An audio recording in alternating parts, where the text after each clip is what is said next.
If you make a really big error in your accounts, it can cost you a lot of money, and boy, can it cost you a lot of time. This is the Timeseekers Way, and I'm your host, Vivian Ferguson. Here's what's coming up. How long does it take you to complete your self-assessment tax return if you're doing it yourself? Now, if you're doing it properly, you should be reading virtually every question on that form. Yep. Because how do you know what you're missing or not missing? Just before we get into today's episode, I'd really love it if you hit that subscribe button. And if you're already subscribed, can you hit that like button or leave a comment or share the video? That really helps support the podcast. It's totally free, and I would love to make more of this content just for you. Let's head over now to Dundrum in County Down, which was recently voted the best place to live in Northern Ireland, where I'm joined by Martin and his camper van. You really don't want to miss this over on the Mr. Vivian YouTube channel, and the link to that is in the notes. Today I'm joined by Martin Gilchrist here from Gilchrist and Co. He is a practice manager, and we're here in the beautiful Dundrum. Martin took me here today. So what was your reasoning for bringing me here today, Martin? If I'm bringing anybody to this part of the country, I bring them here. It is beautiful. Absolutely beautiful. Not only is the backdrop of the castle beautiful, but the location, looking down over the moorings and Murlock Bay and the sand and the sea and the sky and the big open spaces, it honestly is world beating.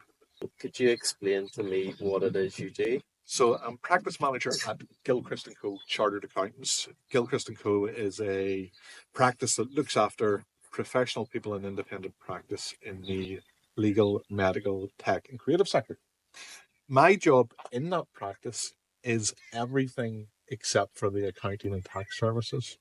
So it's doing stuff like this. It's network building, it's community building. We've known each other a wee while now, and you're very much a people person. Oh, thank you. It's always a pleasure seeing you.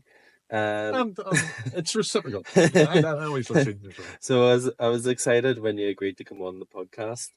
The theme of this podcast is very much about time saving people time. Where do you feel your business fits into saving other businesses time? That's what our business is about.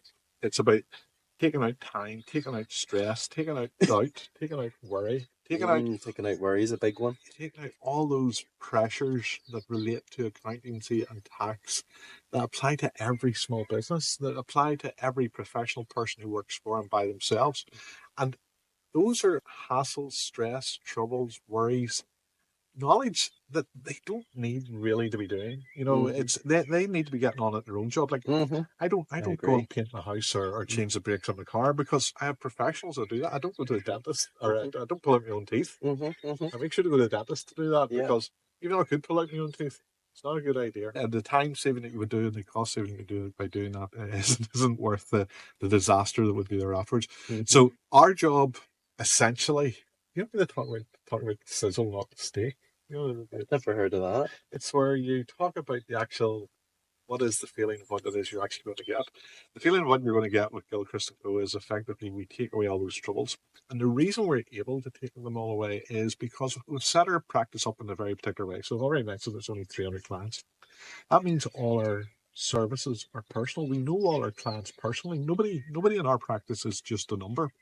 And the thing about our service base is we only do 4 things: self-assessment tax returns, corporation tax returns, VAT and payroll. Apart from a highly professional practice focused on the needs of our clients, from our own selfish point of view, we wanted something as well. And we wanted to live, well, the mental image we painted for ourselves was a cottage industry for the modern age. So a cottage industry for the modern age. As I sit here looking, I unfortunately you can't see what's behind the camera, but I'm looking over the moorings here. There's Dundrum Bay, there's Murlock over here, and just over here there's a lovely cottage. Just to explain to our listeners, or if you're watching us here on YouTube, I'll be showing you around Dundrum a little bit, so you'll be able to see beautiful Dundrum Castle here, absolutely stunning, and the wee cottage. And you can also see the Mourne Mountains here in the backdrop. Couldn't have picked a better day. Actually, the original day we'd booked in, it was heavy rain. I think there was even sleet. Yeah. So we're very lucky with the weather. How do you feel starting a business has changed your life in terms of your time? Has it given you more time, or has it just made your life a bit more flexible? It's more flexible rather than more time. You could use 24 hours a day when you run a small business, no matter what business you're in, because you can always be marketing, you can always be promoting, you can always be selling, you can always be making, you can always be developing, you can always be having a business plans. There's always more that you can do, but you have to choose, and you get to choose when you have your own business, which is fantastic about how you apply your time, how you focus your time. Look at us here. It's now 3 minutes past 3 on a Friday afternoon. If I was still working for someone else, I'd be stuck in an office somewhere in Belfast. Exactly. Or I might be working from home, but I'd be stuck in an office at home. I wouldn't have the choice. You come out here in a wee camper van, pop up the awning, think about having a conversation with you, and doing the fun stuff. As much as I really enjoy the practicalities of my job, I'm a demon for administration.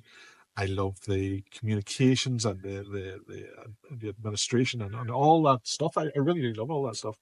But you don't want to do it all the time. Sometimes you just want to go out in the world and see your friends and have a chat and do something different, do something creative, do something innovative.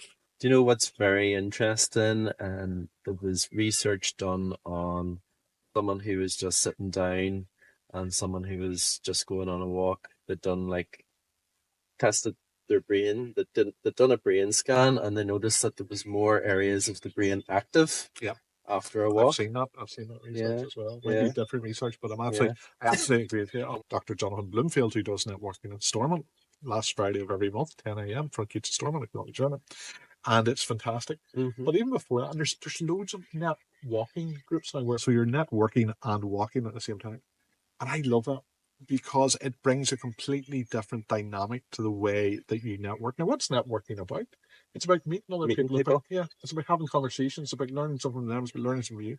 You see, you're working, and as you say, your brain's pinging all the time. And those conversations become more meaningful, become more informed, you get more information, they become more enjoyable. You relax when you're walking with other people. So, I'm a great advocate for networking. And there's also networking done by Antrim Enterprise as well. That's right. Jennifer Williams is the CEO of Antrim Enterprise Park, and I'll just mention it very quickly. She's very kindly invited Michelle and I from Gilchrist and Co to co-host a pop-up co-working day. Now, that's different from the networking. A co-working day, and essentially a co-working day is you get to use tables and facilities and broadband and kitchen and meeting spaces and those special little private booths, all these fantastic resources for a day down in a place called Space, which is in Antrim city centre, town centre. And it's like, I don't know if you know Clockwise or what's the big famous? River House. River House, yeah. And there's a couple of other spaces, but this place is absolutely fantastic. We have about 18 seats left. Now, they're going like hotcakes, so if you're seeing this video, they might already be gone.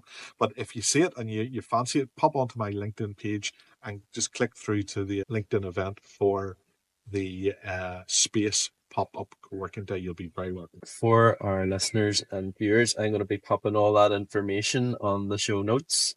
So you'll be able to find Martin on LinkedIn and all the details to that event. Is there anything you can think of with the clients you have where people need to be aware of in the accountancy space? Yeah. There's probably quite a lot, and we're always banging on about the same things because the same things come up all the time. In accounting and business administration, timeliness is next to godliness. So it is. So being on time with stuff is really, really important. Being on top of stuff, staying on top of stuff is very, very important. So what we would generally say is, see when a transaction happens, there's certain tasks that have to be happening. Either that receipt has to be scanned into your account system, or the bank account has to be reconciled, or the invoice has to be issued. Do them as quickly as possible after the point where the transaction has occurred, if not immediately. Because the longer you get away from the point of transaction, the harder it is to remember the details, and the more time it takes to then deal with it when the thing arises. Another thing is, if you get stuck, So the reason people use accountants is because they're not expert. Not everybody is expert in finance.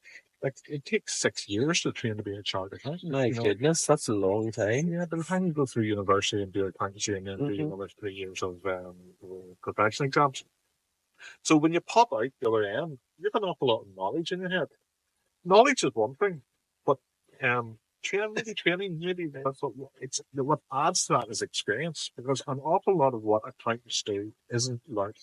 It's real life, hard nosed experience of having to deal with HMRC and how they really deal with matters, or how account systems, account software work.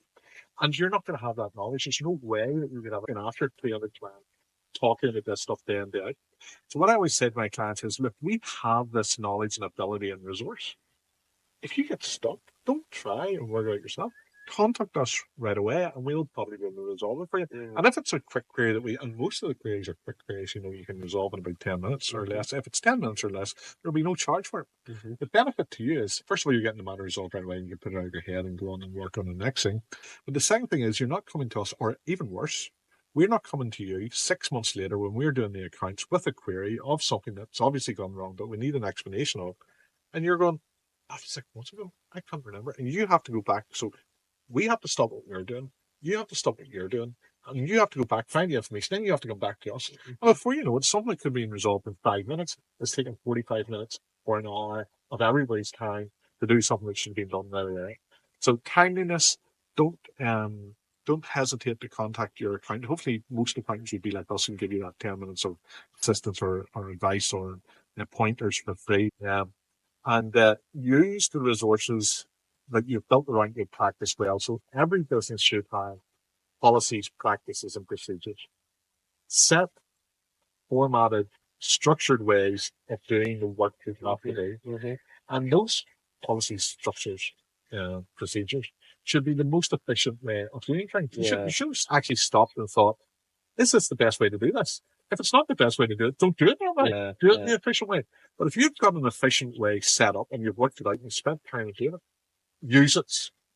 And make sure that everybody else in your team that has to do that job is using it as well. And keep on top of the people that, sometimes people forget, sometimes people find shortcuts that suit them, but don't suit the overall objective. I've seen that very often. People go, I'm not going to fill in the remittance form because it doesn't do me any benefit, but it causes chaos further down the line. Make sure that the team know the policy, procedures, and tools and resources they have, and that they're using them properly. Could you think off the top of your heads, roughly, maybe how much time you do save people? Well, if you think about how long, let's look at one element, because there's a whole lot of it. So when you look at the payroll, there's VAT, there's self-assessment tax return, and there's company accounts. How long does it take you? I'm not going to ask you, picking, just generalizing it. How long does it take you to complete your self-assessment tax return if you're doing it yourself? Now, if you're doing it properly, you should be reading virtually every question on that form. Because how do you know what you're missing or not missing if you're not familiar with the form? And if you're only doing it once a year, you're not familiar with the form because it changes every year. So you have to sit down and read every question. We know that the errors at HMRC are hoping that you'll make sure they can fine you, penalise you, trigger an investigation, all that kind of stuff. And that saves you more time because you don't have an inspection. You're there as a peace of mind as well for people, and you're taking stress away from people as well. We'll go for a wee walk, I think, now, Martin, will we? Yes. We'll just pack up the table here, close the awning, and leave the wee van for a while. And we're going to go round. The walk we're going to do today is up round back of Dundrum Castle. So there's a lovely little wooded area there. There's beautiful. We'll take you up to the castle. We're here in Dundrum Castle. It's absolutely stunning. Oh, how beautiful it is. If you're watching on the YouTube channel, isn't it absolutely gorgeous? If you are listening on Spotify or wherever you listen to your podcast, head on over to YouTube to have a look at some of the beautiful scenery around Dundrum. So what I want to ask Martin now is, has he got any golden nuggets for us in terms of what tools does he use to improve on his time management, or has he any special way of doing things? What is his processes? So, Martin, any tips for us? Okay, technology is really changing the way we do things at Gilchrist and Co. Some of the technologies are well established and been there for a long time. Some of them are relatively new, but are making a big change to the way we operate in practice. We try to use free tools. when we can. We don't have huge budget within Gilchrist, and That's smart. yeah, and some of the free tools are actually very good, such as Google Calendar. Yes, I love Google Calendar. Now, although we use Microsoft for our spreadsheets and Word and all that type of stuff, we do use Google Calendar. And what I've found is that with Google Calendar, there's a couple of things that we do that really helps us become more efficient. So Michelle and I are able to share appointments in the calendar. So she doesn't have to take a call in order to know that there's an appointment coming up. So we can share appointments directly. The appointments and the tasks that we put into Google Calendar are color coded. Brilliant. So there's some things that will be meetings, like real life meetings, and it will have a particular color. What we're also finding is that AI is becoming more and more useful. So one of the things that can happen is a client can ring you up and ask for advice, and they're not really looking for professional advice, but they're looking for a sounding board. So the difference between professional advice and sounding board is professional advice gets charged for. And Gilchrist and Co professional advice is anything that comes in for. So a self-assessment tax return, a VAT return, an accounting certificate, and all of those things we charge for. But anything else where we're just having a conversation will never be charged for. And our clients can take as much of our time as they need or as they want in order for us to help them find out whether they need professional advice either from us or from others, or maybe not. Now, what we find is if a client was to send through an email and they have a number of specific queries in relation to a complicated topic. So say, for example, a client of ours has a client in the US, and they are going to push them above the VAT registration threshold, say £90,000 taxable sales. But the US customer of our client, they have an office in Belfast. Does that client have to charge VAT or not? Now, we know the answer to it, but there may be other stuff in there that relates to the Windsor Protocol that we're not aware of. So we can take that question, we can pop it into, well, actually, do you know what's very good? Elon Musk's Grok. I find it really professional. The way it does it is really good too. And it used to be one thing you had to pay for, but now it's become free. Yeah. Isn't that right? Yeah, and I find it's very, very good for technical and professional answers. But, Gemini is also quite good. Gemini is brilliant. And what about Copilot? I do use Copilot as well. Not so much. I used it more in the start, not so much now. Really what I need is citations. Because what you do is you put your query into it, it'll come back with an answer, but you can't trust the answer. So you can't rely on the answer. What the answer does is it gives you a framework. It maybe reminds you of stuff that you would have brought up, but it just didn't come to mind, or it gives you a little bit more detail in some areas that you wouldn't put as much detail into, and it gives you a structure for the actual reply itself. Now, every single fact, if we don't know that for definite that is a fact that we can stand over, we have to go and get the citation ourselves. So what will happen is the AI will actually give you the source of the answer so you can go and check. But despite that, it's still a much better way of giving a more comprehensive answer where the client isn't necessarily looking for a professional service, but just needs to know, well, what should I do next? So things like that there are really save a whole lot of time. That's absolutely brilliant. I suppose the important thing to remember with AI is it's your companion. It's there to help you. It's not there to take over your job. This thought that this will take over my job, my role, but thinking about Microsoft Copilot, it's your co-pilot, you're the pilot. So AI is a useful tool, but always check that the information it's given you is right. So it's very much there to assist and help and guide. And from the accountancy and tax point of view, very often the information, the facts it quotes are wrong. So very often it will quote the wrong thresholds.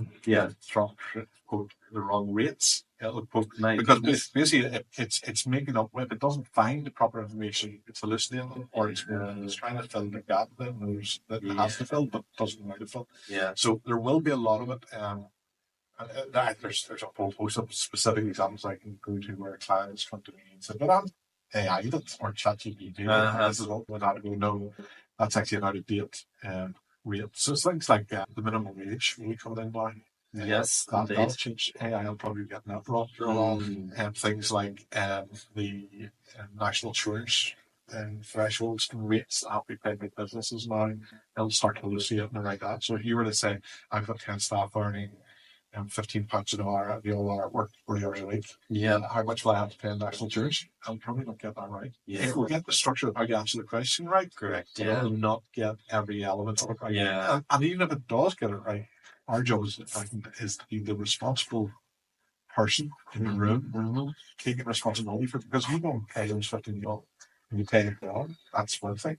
What happens if you continue to pay them on for 6 months, nobody notices, because you're not paying your employer's national insurance, you're paying their national insurance, and they're okay. Yeah. You're not paying the proper employer's national insurance, and it's not until the HRC comes back after the snow, so you've got 10,000 back you're not expecting. Yeah. So you can't just rely on it, but it's a very useful thing for saving time. Imagine getting something so wrong and then having to go back through all your records and the HMRC is not going to go, if you say, well, I asked ChatGPT. Yeah. Whereas if you ask Gilchrist and Co, and we give you that, you come back to us and say, go back completely wrong. And we have to either fix it, appeal the penalties, or in some way take liability. Ultimately, it's touch wood. We have never had a situation where we've ever had to rely on professional indemnity insurance. Because we're diligent, we're careful, and we try to do everything to the absolute best of our ability. Yeah. But our clients know that as an ultimate last resort, we're chartered rights. Not only that we have a practicing certificate, which can be challenged, we have professional indemnity insurance, which we rely on. ChatGPT doesn't have any of those things. Yes. So you need to have a real person in the loop. Hopefully, when you're listening to this podcast and you're watching it on YouTube, we've saved you a wee bit of time today. And if you have any further questions, you can get in touch with this man at Gilchrist and Co. And details of that are in the notes. Help out for this view, so let's go. Somebody's football. You're going to struggle to get it back from there. Oh, yeah. That'd be so frustrating. You can actually see it and you can't get it.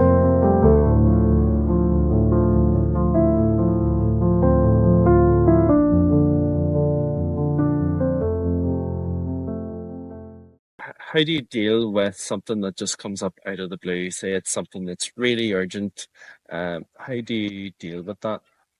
That's a very good question, because it's a very important aspect of how we cope with time management in practice. You can't block out absolutely everything. You can't block out every single hour of every single day, because as you say, there will be things that come up that are unexpected. The unpredictable things are almost predictable. Yes, you can predict that something unpredictable will happen. Yeah. And over time, in the averages of things, it's generally the same amount of time every week or every month.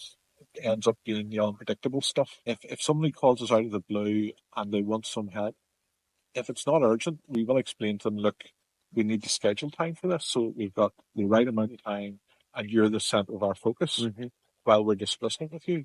And people will generally accommodate that. They understand that, yes, okay, I want something, but this is a busy practice. They can't do everything at once. But there will be occasions that somebody needs something as a matter of urgency. And we do have the capacity that we can't stop stuff or push stuff back. I noticed I was at one of your networking events in the lead up to Christmas, and I remember you saying, I'm having a break now from networking events. So we know that networking events are really important for businesses, but I suppose it's important to understand as well that you need to take a breath from them, a bit of time out, a bit of time to just reflect on yourself, I suppose, inner reflection. Yeah, I think that's right. The thing about our network of events is they're very successful because it's our event. Yeah. They're not going to have any doubt, and we're in the centre of it. We're speaking to everybody at that event. Everybody who comes through the door has communicated with us in some way, so it's a great way of connecting with people, and also it's a great way of enabling other people to come together for their own benefits. There will be people that connect and have conversations and collaborate at our events that we won't benefit from personally, but they'll benefit from it and they'll appreciate it one way or another. They'll appreciate the fact together. And a great example of that is Dr. Jonathan Bloomfield runs the net walking at Stormont. Yeah. And partially out of that, I'm not going to take the full glory for it, but partially I came about that. I was doing my net walking thing, but it wasn't called walking, it was home for lunch. And way beforehand, and I can remember that I'd invited Jonathan along to those, and we did this thing where we did this remote networking. So he'd be on his phone and I'd be on our phone, and we'd both be doing two different walks, but we'd be talking hands free on the phone, which was an interesting way to think through Sounds like an interesting concept. yeah, so that was a good way to, if you can't both be in the same physical location, but you still both want to do a walk, you just start a walk at the same time. That's good. So we were doing that, and then I went down and met him in Stormont, and I was walking through Stormont. I said, Jonathan, you should be doing this as a network. You know, it's a great location. It's a lovely walk. He knows the area. He's a way about him that's quite approachable, and you know, he's in the network. Now from that, two and three people made up. A guy called Jason Lear, JP Taggart, and Sean Grant. So Sean Grant and JP Taggart were Jason Lear is from Lear Training Associates. They met on the network. They had a conversation. They connected, and now they're in business together. Very successfully in business. Not the same business. They're collaborating on different projects together. And Jason's running what's going to be a highly successful TEDx on Black Mountain, and that's been supported by JP and Shaw, and not only that, by a lot of other people that they met at their networking events. So people sometimes think that networking is networking. Nothing can be further from the truth. Just because every single networking event you go to doesn't mean that you're selling a service or a product. That doesn't mean to say it hasn't been successful. If you're going to a networking event and you've met an old friend and you've maintained a connection, or you meet a new person and you start the process of building a connection, that's what business is about. Yeah. Small business in particular, small business in Northern Ireland exists because of people like you and me meeting somewhere, having a conversation. And now look at what we're doing a podcast together. All out of that stuff. So that way. Can you give me 5 tips on how to build your network? Well, I can certainly tell you what we do at Gilchrist and Co. That's been very, very successful for us. So the first of the 5 things is start something. By start something, I mean start a group, a club, an association, a get together where other people can benefit. We started the Social Media Association for Business about 10 years ago. It was just by fluke, and there's a longer story behind it. But within about 2 months, we had 2,000 members on Facebook. Within 2 months, we had the full use of the Connery Lecture Theatre in the University of Ulster in Belfast, free every month on a Tuesday night, whatever it was. And we hosted over 17 real-world events with attendees, and over the course of that time, we had more than 3,000 people attend our events. Wow. All out of this idea of starting something. And all I was really trying to start was a coffee morning where people would come and discuss how they would use social media. Now, the second thing I would suggest is join something, because starting something's hard. You know, it seems easy. Oh, start a coffee morning. Next thing it becomes this thing with 2,000 members and 3,000 attendees. Behind that, there's an awful lot of negotiation, discussion, time, stress, hassle, organization, negotiation, argument. It is hard, and it takes time. Even the simplest event takes somebody to put their shoulder to the wheel. I understand the hard work that goes into organizing something and organizing people. It's a lot of work. Yes. So the next thing is join something and become a good joiner. So if somebody else is doing the thing that you want, having a pop-up co-working day, a networking event, a networking day, sure, turn up and enjoy it. But why not also share their link on LinkedIn or Facebook or wherever your social media is? Why not take a few pictures while you're going around a walk and then share those as part of a post afterwards? Why not support the guys? Why not say, look, can I help you out in any way by ticking off names on the list as they come through? Or can we maybe do a podcast together to discuss what your event actually is? Find a way to be a joiner of stuff, but be a super joiner. Be a guy or girl that's there to support the activity that you want to continue, because it is hard, but it gets less hard if people have genuine, generous, well-intentioned support. So that's the second thing about how to grow your network. The third thing is find your space. Find a physical location where you can be the person that people will know will be there. And over the years, I've had quite a few spaces where, people would know, well, Martin will be there at least once during the week, or I'd be no one knows to me and said, do you know where Martin is? Or, well, yeah, I'll down here. Farset Labs, I think you know Farset Labs. Yes, Vivian? I was there just yesterday. Yeah, Yeah. it's a fantastic location. I used to be in it a lot more than I am now, but in my time, I would have been in there at least once a week, every week. Places like Omabaf's Gallery. Yes, I've been there as well. It hosts some very good events, but it is hot desking spaces available, and it's a good place to be associated with City East. You know, I could create a list as long as you are in Belfast alone of these places. There's the hub in Newry, you know, and obviously there's I keep on mentioning it because I'm so excited about the event coming up this weekend today. But there's Space in Antrim, obviously, which is this new resource, which effectively is like a clockwise co-working, shared desk, shared office type venue, which is all the resources you need. If you become associated with that place, people in the place can vouch for you. People in the place can know that you're a credible person. People in the place know where to find you and can reach out to you and all that type of stuff. So that's the third thing of the 5 things how to build your network. The 5th thing is give without expectation of reciprocation. That's the big reason why we do so many events at Gilchrist and Co. It really is to give people an opportunity to come together. I hope our events are friendly, that they're open, that they're good people at them, you know, good people to meet, good people to spend time with, and fun, you know. But we do it without charge, you know. We do it at cost. It costs us time and money to do it, but we do it for other people. Yeah. And but what that does is we've now built friendships such as the one that you and I have. I mean, because you've been along to other events. I hope you enjoyed them. Oh, I've loved them. Yeah, they've been brilliant. And because of that, you've got a better sense of who Michelle and I are and what we're about. Yeah. And hopefully you realise that when we say that we're trying to be helpful and we're trying to be decent, you realise we're being genuine. Because you see it repeated over and over. And then that means when people look and say, well, I want a decent, honest, genuine, hardworking, friendly, approachable, knowledgeable, professional accountant, they can go, well, I know that person. Yeah, that person. That's actually what they're like. And the final thing out of the 5 things, the 5 tips to how to build a network is have a party.